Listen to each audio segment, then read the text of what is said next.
Hello student, today we will start national income part 6. This is the last part of our national income chapter and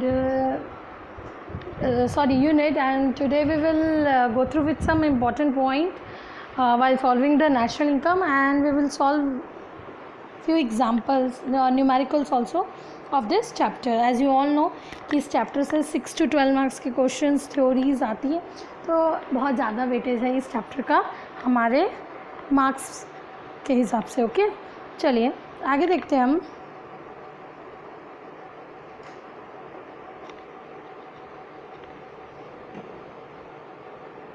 ये formulas.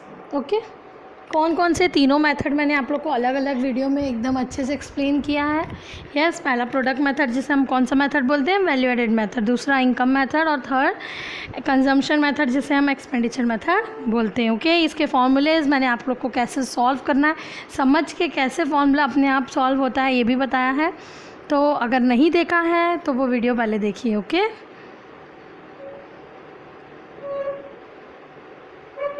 अब हम देखते हैं dos and don'ts.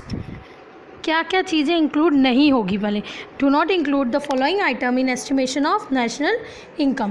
पहले देखते हैं क्या, gift from abroad. Gift from abroad means definitely बाहर से कोई गिफ्ट मिला है, मैंने कोई प्रोडक्टिव सर्विस की कुछ काम किया है बदले में, नहीं, तो मेरे नेशनल इनकम में काउंट होगा नहीं होगा. तो ये क्या है, ट्रांसफ़र पेमेंट है. Okay, second, unemployment allowance. Unemployment allowance means these are available to the person who are actually not employed. Okay, and this is therefore only a transfer payment, not included in national income. उसके बाद financial helps to tsunami victims. Financial helps to tsunami victims मतलब जहाँ पे tsunami आ जाती है उन्हें हम लोग फाइनेंशियली हेल्प करते हैं ना, तो उसे काउंट करेंगे क्या, नहीं. क्यों? क्योंकि ये सिचुएशन पे डिपेंड कर रहा है, इसलिए उनकी हेल्प की जा रही है. एक्चुअली वहाँ पे कोई प्रोडक्टिव वर्क नहीं हो रहा है.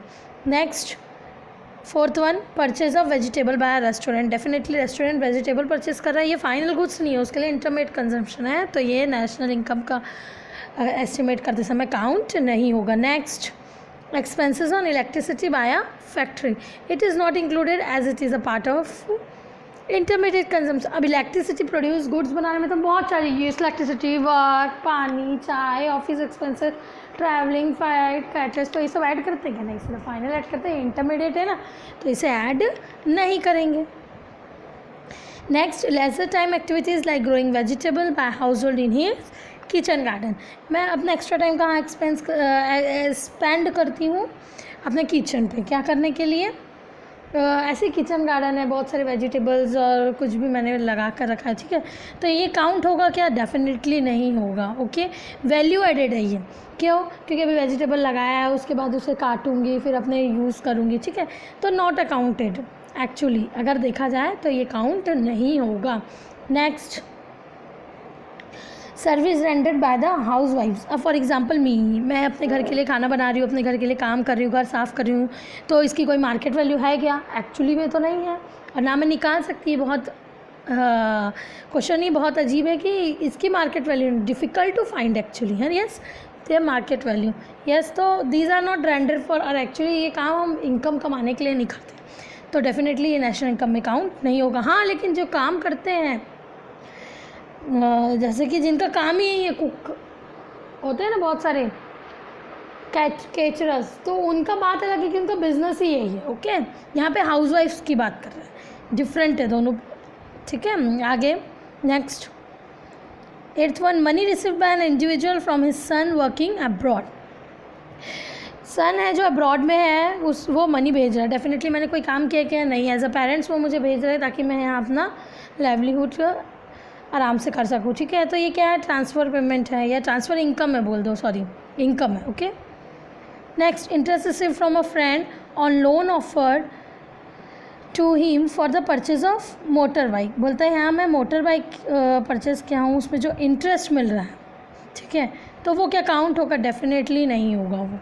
यस, नो नहीं है. तो last one, corporate profit tax. ये प्रॉफिट टैक्स का ये प्रॉफिट का हिस्सा है, तो ये होगा क्या, नहीं, बिल्कुल नहीं होगा. क्यों, ये ट्रांसफ़र पेमेंट है, किसको है, गवर्नमेंट को, तो प्रॉफिट का हिस्सा है और ये पेमेंट है गवर्नमेंट को, जो कि कौन से टैक्स, तो ये काउंट नहीं होगा। आगे next, do include the following item in estimation of national income. अब बोलते हैं कौन कौन से आइटम एस्टिमेट होंगे। पहला defence, first one defence and security service, जैसे कि बहुत सारे लॉ ऑर्डर हैं हमारी कंट्री में। यस, अब उनकी सर्विस कितने एक्सटेंड तक हुई है ये फाइंड आउट करना तो मुश्किल है। यस, जैसे कि क्या, government has to employ defence personnel, policeman होते हैं, जजेस होते हैं, ये सब क्या है, हम लोगों के लिए ही है। और इनकी सर्विस को कैसे हम डिवाइड करें, इंटरमीडिएट है फाइनल, ये नहीं हो सकता। तो इन्हें क्या नेशनल इनकम में काउंट करते हैं कि किस एक्सटेंट तक इंटरमीडिएट है या ये फाइनल, ऐसा तो कहीं कर नहीं सकते सर्विस के केस में। ठीक है, तो ये नेशनल इनकम में काउंट होगी। क्यों? क्योंकि ये सर्विस तो प्रोवाइड कर रहे हैं ना। Next, free service by the government. बहुत सारी सर्विसेज होती है गवर्नमेंट की, क्या, free education, free medical facilities, street lighting होती है। यस, तो ये क्या है, it is a part of government final consumption expenditure. हम लोग एक्सपेंडिचर मेथड के अंदर पढ़े थे ना, गवर्नमेंट फाइनल कंजम्पशन एक्सपेंडिचर। ठीक है, तो it is taken in as a final goods and services and include in national income and या solving the problems. Okay, next, employer contribution to provident fund. कहाँ पे एम्प्लॉयर कहाँ contribute कर रहा है, पीएफ में, जो कि किसके भी हाफ में करता है, हमारे एम्प्लॉय के भी हाफ में करता है। तो ये count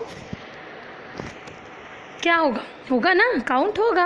okay, next, fourth one, rent receive by an Indian resident on building rented out to foreign embassies. हमारी इंडियन रेसिडेंट बिल्डिंग में कौन है, फॉरेन एम्बेसीज, जिसे रेंट दिए, तो इनकम तो है, वो इनकम है ना।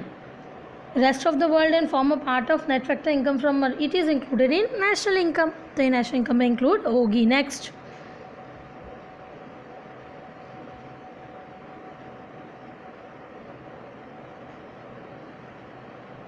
हमारा क्या है, नेक्स्ट हमारा profit earn by branch of an Indian bank in London. Yes, बोलता है हमारी इंडियन बैंक की ब्रांच जो लंदन में, क्या वो काउंट होगी, डेफिनेटली इंडियन इनकम है ना, नेशनल इनकम में इंक्लूड होगी ना। क्यों? क्योंकि क्या है, नेट फैक्टर NFI है, net factor income from abroad. बता चुकी हूँ बहुत डीप से जब हम इनकम मेथड पढ़े थे तब। ठीक है, next, wages receive by an Indian employee working in Pakistan embassy. Indian employee जो कौन से एम्बेसी में काम कर रहा है, पाकिस्तान एम्बेसी में। क्या है वो एक्चुअली में, वो क्या है, इंडियन एम्प्लॉई कौन सी एम्बेसी में काम करता है, पाकिस्तान एम्बेसी में।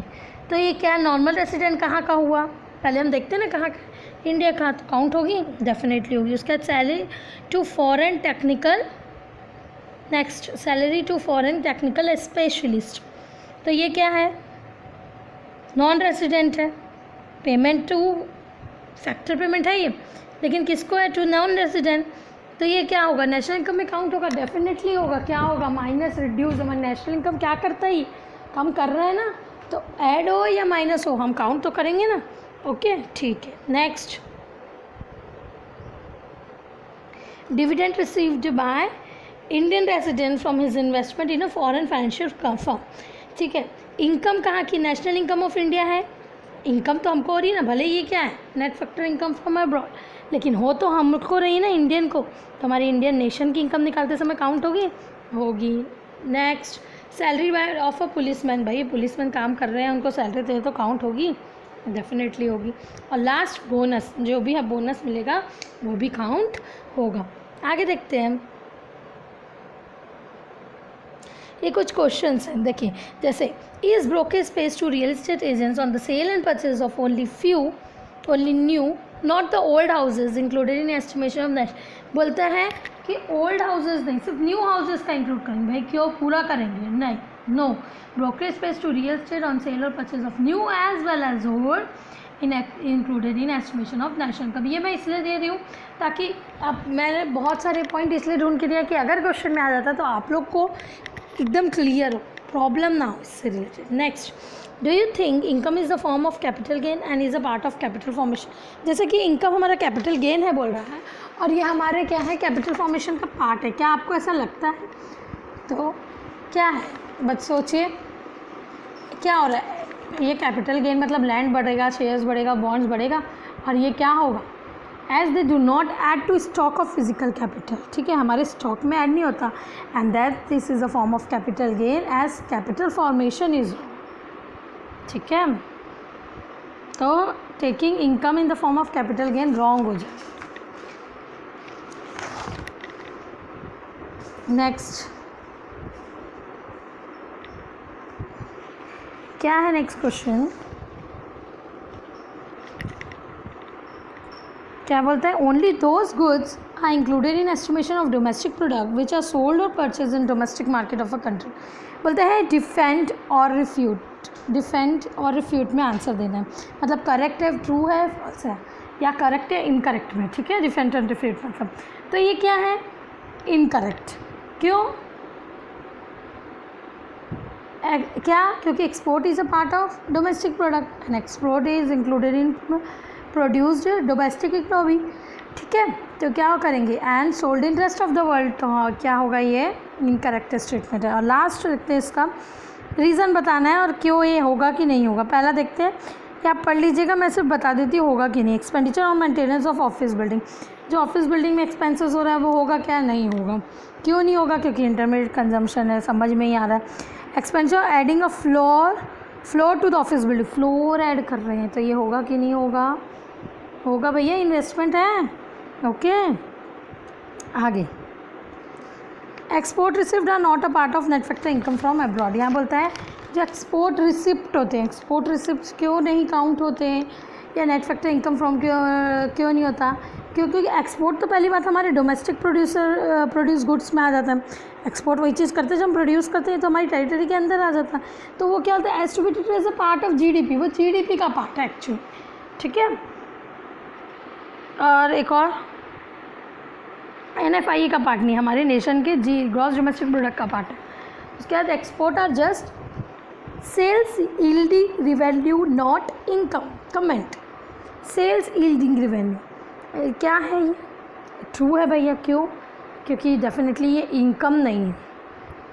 ऐसे एक्सपोर्ट आर जस्ट सेल्स, क्यों, because these are purchase of rest of the world from domestic economy. Accordingly export yield receipt from sales, export मतलब क्या होता है, receipt from sales and not yield income, because income is a form of, income क्या होती है जो हमें मिल रही हो, यस। जैसे कि रिवेन्यू मतलब क्या है, जो हमें अर्न की है एक्चुअली में, ठीक है। और इनकम जैसे कि हमारा रेंट है, इंटरेस्ट, से इनकम हो रही है, ठीक है। डिफरेंस समझ में आ रहा है। Export do not yield any of these directly. अब नेक्स्ट हम देखते हैं न्यूमेरिकल क्वेश्चन। देखो यहाँ पे दिया है वैल्यू ऑफ आउटपुट निकालना है। क्या निकालना है क्वेश्चन में, वैल्यू ऑफ आउटपुट, मतलब तुरंत दिमाग में क्लिक करना चाहिए कौन सा, प्रोडक्शन मेथड जो है, जिसमें क्या क्या आता है, इंटरमीडिएट हम लोग step by step value add करते हैं ना, जो हम लोग वीडियो नंबर 2 या 3 में देखा था मेरे, ठीक है, देखना। और देखो एक तरफ आइटम्स दिया, एक तरफ रुपीज़ इन लाख दिए, ठीक है। Net value added at factor cost दिया, इंटरमीडिएट दिया है, excise duty, subsidy, depreciation. Value of output कैसे निकालेंगे, वैल्यू ऑफ आउटपुट डेफिनेटली क्या करेंगे, पहले नेट फैक्टर NVA@FC दिए, हमको पूरा निकालना वैल्यू मतलब, तो क्या करेंगे, डेप्रिसिएशन, एन नेट आ गया तो ग्रॉस में क्या करेंगे, डेप्रिसिएशन ऐड करेंगे, टैक्स भी माइनस कर दिए होंगे उसको प्लस कर देंगे। इंटरमीडिएट कंजम्पशन साल भर में जो कंज्यूम किया हो, हम नेट की बात है मतलब माइनस करके आए ना, तो उसको ऐड कर देंगे, तो टोटल वैल्यू ग्रॉस वैल्यू आ जाएगी। तो हमारी कितनी आई, 100 + 10 + 20 प्लस -5 + 75। 5 माइनस क्यों किए, सब्सिडी, यहाँ पे ऊपर नहीं लिखा है, सब्सिडी माइनस करेंगे। क्यों माइनस करेंगे भैया, क्यों, क्योंकि सब्सिडी हमें छूट मिली होगी, और अभी तो हम नेट की बात नहीं कर रहे, हम तो टोटल वैल्यू निकाल रहे, तो छूट को वापस ऐड करेंगे, वो तो बाद में मिलेगी ना, ठीक है। तो वो क्या हो जाएगा, माइनस, तो हमारी वैल्यू आ जाएगी 200 लाख। ओके, इजी क्वेश्चन था। देखो अपने आप सॉल्व हो रहा है ना। एक और क्वेश्चन देखते हैं। देखो हमको क्या निकालना है, GDP MP और नेशनल इनकम। नेशनल मतलब NNP FC। अब एक तरफ आइटम्स दिया और एक तरफ रुपीज़ इन करोड़। ये आप लोग पहले कॉपी में नोट कर लेना, इसके बाद प्रॉब्लम्स में आना, ओके। तो क्या होगा, आप लोग को ये सॉल्व करने में इजी होगा, क्योंकि मेरी नेक्स्ट स्लाइड में इसका सॉल्यूशन है। पहले हम क्या निकालते हैं, GDP MP।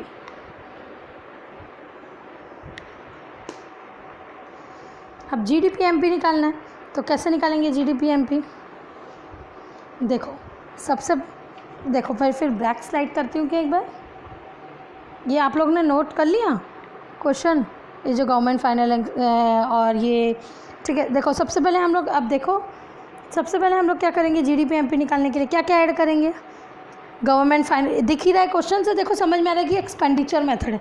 Government final consumption expenditure बता दिया, प्राइवेट फाइनल तो याद है मैंने तुम लोग को इसमें फ्लो चार्ट बताई थी, तो ध्यान से देखिएगा ठीक है। जीडीपी एमपी निकालते समय हम क्या करेंगे, सबसे पहले गवर्नमेंट फाइनल होगा डेफिनेटली, प्राइवेट फाइनल कंजम्पशन भी ऐड हो जाएगा, ओके कर देते। ग्रॉस डोमेस्टिक कैपिटल फॉर्मेशन पढ़ा था ना हम लोग, इसमें इन्वेंट्री और 2 पढ़े थे ठीक है, तो ये भी ऐड हो जाएगा। उसके बाद नेट एक्सपोर्ट भी इसी में पढ़ा था फ्लो चार्ट में, क्या था जिसमें एक्सपोर्ट माइनस इम्पोर्ट है ना, मैंने बोला था ये नेगेटिव भी आ सकती है। उसके बाद ऐड करते जाएंगे तो हमारा कितना आ जाएगा, देखो इनके फिगर्स देखो 4000 प्लस 3500 प्लस 1100 प्लस 500 तो कितना 1900, एकदम इजी हो गया सॉल्व। अब दूसरा नेट नेशनल इनकम NNPFC, तो कैसे निकालेंगे NNPFC, देखो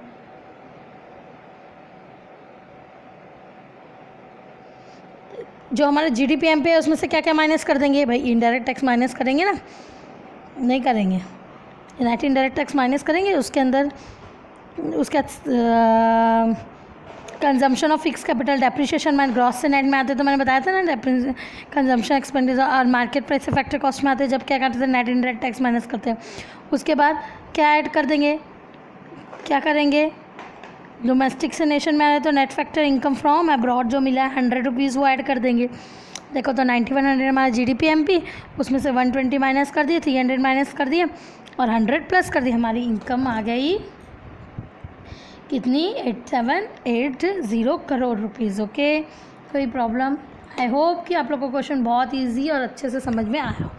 ये कुछ क्वेश्चंस मैं और दे रही हूँ स्लाइड में, ये आप लोग खुद देखिए समझिए ठीक है, एंड आई होप कि आपको समझ में आएगा ठीक है। जैसे ये वाला क्वेश्चन देखते हैं, इसमें क्या निकालना है, इसमें देखो नेट इनडायरेक्ट टैक्स निकालना है और क्वेश्चन में हमको क्या क्या दिया है, देखो NNPMP दिया है, NFIA दिया है, GNPFC दिया है, consumption fix capital net indirect tax ठीक है निकल जाएगा, और net domestic product at factor cost निकालना हो जाएगा ठीक है।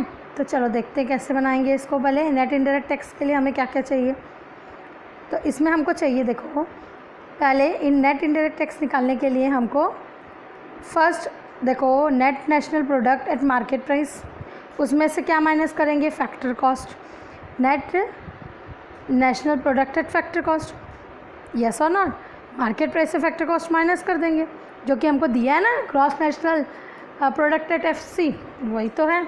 उसके बाद क्या कर देंगे, देखो माइनस कर दिया और उसमें कंजम्पशन एक्सपेंडिचर भी माइनस करेंगे ठीक है। इसमें एक साथ कर दिया, अलग अलग भी कर सकते हैं, कोई दिक्कत नहीं है। फिर हमने सॉल्व किया ओके, तो हमारा आंसर आ गया 200। अब उसके बाद NDPFC निकालेंगे।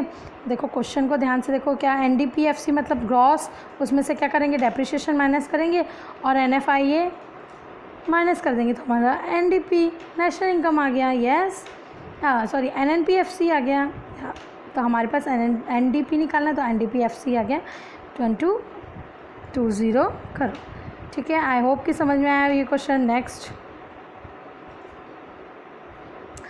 अब ये वाला क्वेश्चन देखो, ये ग्रॉस वैल्यू एडेड वाला है, ये मैं समझा चुकी हूँ, आप लोग देखिए कि आप लोग को समझ में आ जाएगा ठीक है।